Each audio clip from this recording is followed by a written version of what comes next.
जैसा कि आज हम लोग पढ़ रहे हैं आपका 10th क्लास का ये जो है एक्सरसाइज कितना तो 13.1 जिसमें कि आपका पहला हिसाब है क्या दो घनों जिनमें से प्रत्येक का आयतन 64 cm3। आप हम लोग जानते हैं दो घन है और जिनमें से प्रत्येक का यानी हर एक घन का जो है आयतन 64 cm3 है अर्थात 64 cm3।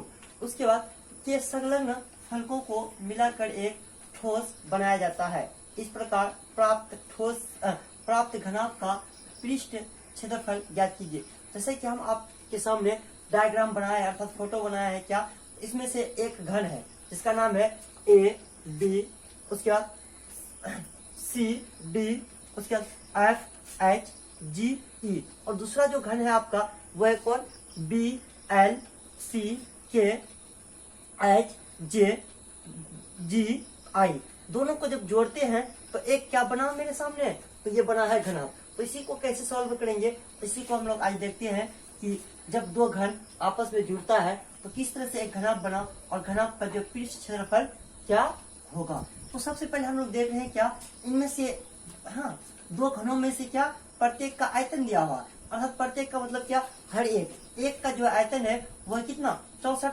cm3। तो 64 cm3 जब है तो आयतन दिया हुआ है तो उससे हम लोग क्या करते हैं भुजा प्राप्त कर लेते हैं अर्थात एक घनाभ का जो है घन का जो है एक किनारा हम लोग मालूम करते हैं। तो लिखेंगे प्रत्येक घन का आयतन। तो हम लोग देखते हैं आयतन कितना है। आप लोग का जो प्रश्न में है वो आयतन कितना तो 64 cm3। तो लिख दिए 64 cm3 अर्थात उसके बाद क्या करेंगे तो घन का आयतन हमें दिया हुआ है 64 cm3 तो भुजा मालूम करेंगे। तो लिखेंगे प्रत्येक घन का भुजा अर्थात भुजा जो होता है वो होता है क्या तो इसका फॉर्मूला होता है भुजा बराबर घन का क्या आयतन पर घनमूल।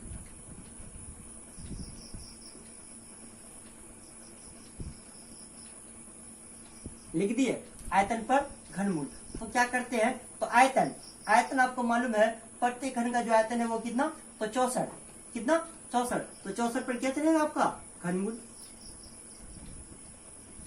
लिख दिए किस पर तो 64 पर घनमूल। अब क्या करेंगे अभाज्य गुणनखंड विधि से 64 का घनमूल निकालते हैं। जैसे कि आप जानते हैं अभाज्य गुणनखंड में क्या करते हैं अभाज्य गुणनखंड विधि में 64 का अभाज्य गुणनखंड निकालते हैं। तो सबसे पहले देखते हैं अंत में कितना 4। तो 4 जब है तो ये सम संख्या है आपको मालूम है ये कितना से तो 2 से डिवाइड होगा 2 से दिए 64 का आधा तो 32 फिर 2 से दे रहे हैं अर्थात कितना तो 2 से दिए तो 16 फिर 2 से दिए कितना 8 फिर 2 से दे रहे हैं कितना 4 फिर 2 से देंगे आपका हो गया कितना फिर 2। तो हम लोग लिख सकते हैं 64 पर घनमूल अर्थात उसके बदले में लिखेंगे क्या तो देख रहे हैं 2 गुना 2 गुना 2 फिर गुना 2 फिर 2 फिर 2 अर्थात आपका कितना तो 64 का जब अभाज्य गुणनखंड किए तो हमें प्राप्त हुआ 2 1 2 3 4 5 6 अर्थात 6 जो है कितना तो 2 की संख्या है अर्थात 6 बार लिख सकते हैं 2 की संख्या।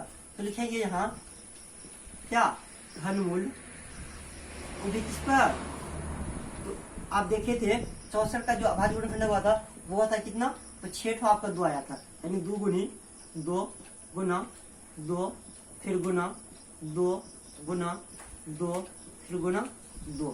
इसको थोड़ा बढ़ाते हैं आप लिख सकते हैं आप जानते हैं घनमूल में कितना का तो आपका जो आता है वो ट्रिपल संख्या में एक संख्या आप लिख सकते हैं ट्रिपल यानी 3 1 2 3 यानी 3 2 में 1 2 लेंगे और लिखेंगे 2 पर पावर 3 गुना फिर 2 पर पावर 3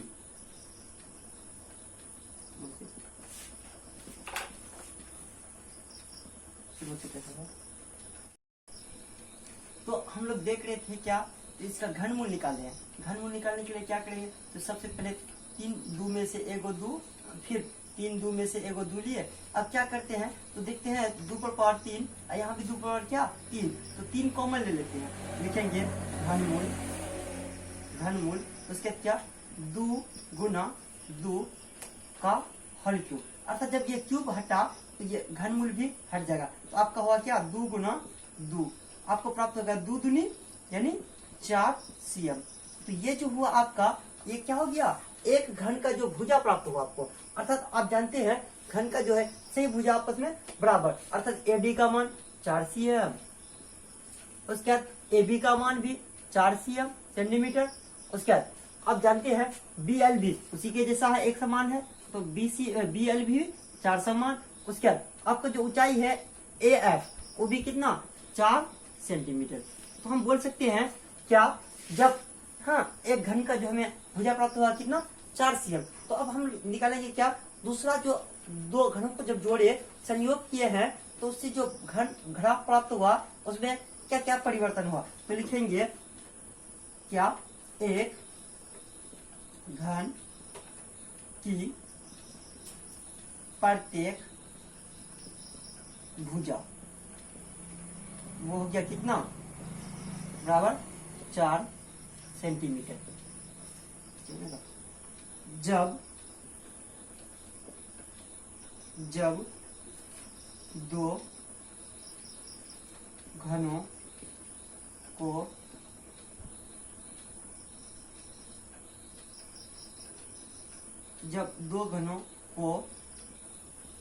जोड़ने पर बना घनाभ, जब हम लोग 2 घन को जोड़ेंगे तो बना क्या घनाभ। जैसे कि आप देख रहे हैं पूरा डायग्राम A से लेकर L तक घनाभ का क्या हुआ, तो आपका जो है A से लेकर L तक घनाभ का लंबाई होगा, लेकिन हर एक चीज में तो परिवर्तन होगा नहीं, क्योंकि हम जानते हैं घन का जो चौड़ाई था वो घनाभ का भी होगा, जो घन का ऊंचाई था वो किसका तो घनाभ का भी होगा। लेकिन सिर्फ जो क्या चेंज हुआ आपका, तो आप देख रहे हैं पहले था A से B तक उसका लंबाई, लेकिन अब हो गया कहाँ, जब 2 घन को जोड़े आपस में तो वो जो हो गया लंबाई आपका A से L तक। तो लिखेंगे क्या घनाभ की लंबाई यानी L बराबर 2 × 4, अर्थात आपका हो गया कितना 2 × 4 अर्थात 8 cm। क्यों, तो याद रखिएगा जब 2 घन को आपस में हम लोग जोड़ते हैं तो क्या बदलाव आता है, तो उसका जो बदलाव आता है लंबाई सिर्फ क्या होगा बढ़ गया।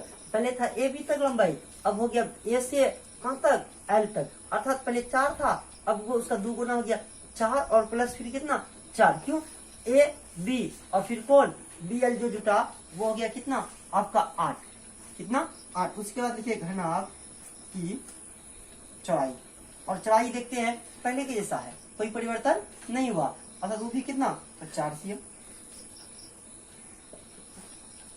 उसके बाद अब फिर देखते हैं क्या घनाभ की ऊंचाई हाइट वो भी कितना तो 4 सेंटीमीटर। तो याद रखिएगा आप लोग क्या, जब 2 घन को आपस में जोड़ते हैं सिर्फ क्या चेंज हुआ मेरा, तो सिर्फ जो जब 2 घनों को आपस में जोड़ते हैं तो घनाभ जो बना उस घनाभ का सिर्फ जो है लंबाई बदलता है, वो भी कितना तो 2 गुना, पहले था कितना तो 4 था अब हो गया कितना तो 2 से गुना किया 8 हो गया। क्यों, पहले था AB तक लंबाई घन का, लेकिन घनाभ का जो हुआ वो A से कहाँ तक L तक, अर्थात 2 गुना 4, अर्थात या बोल सकते हैं 4 + 4 यानी 8, और चौड़ाई जो है सेम रहा, यानी जो घन का था वो घनाभ का भी 4, ऊंचाई भी कितना पहले घन का था 4 और घनाभ का भी कितना हुआ 4। तो अब देखते हैं क्या बोल रहा था हमें क्वेश्चन, तो एक ठोस बनाया जाता है, ठोस बना दिए, उसके बाद इससे प्राप्त घनाभ का पृष्ठ क्षेत्रफल, तो पृष्ठ क्षेत्रफल निकालने के लिए पुनः जो है फिर से हम जगह की कमी के कारण हम क्या करते हैं ऊपर का जो है आपका वो साफ कर देते हैं। उससे पहले आप लोग स्क्रीनशॉट ले लें सर, स्क्रीनशॉट ले ही लिए होंगे। अब क्या करते हैं ऊपर का साफ करते हैं आपका,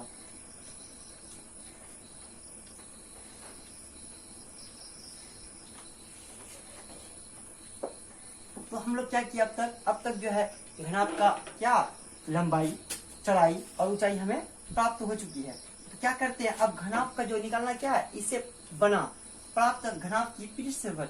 तो लिखेंगे क्या, घनाभ का पृष्ठफल। तो आप लोग को पता है घनाभ का पृष्ठ क्षेत्रफल, लिखेंगे घनाभ का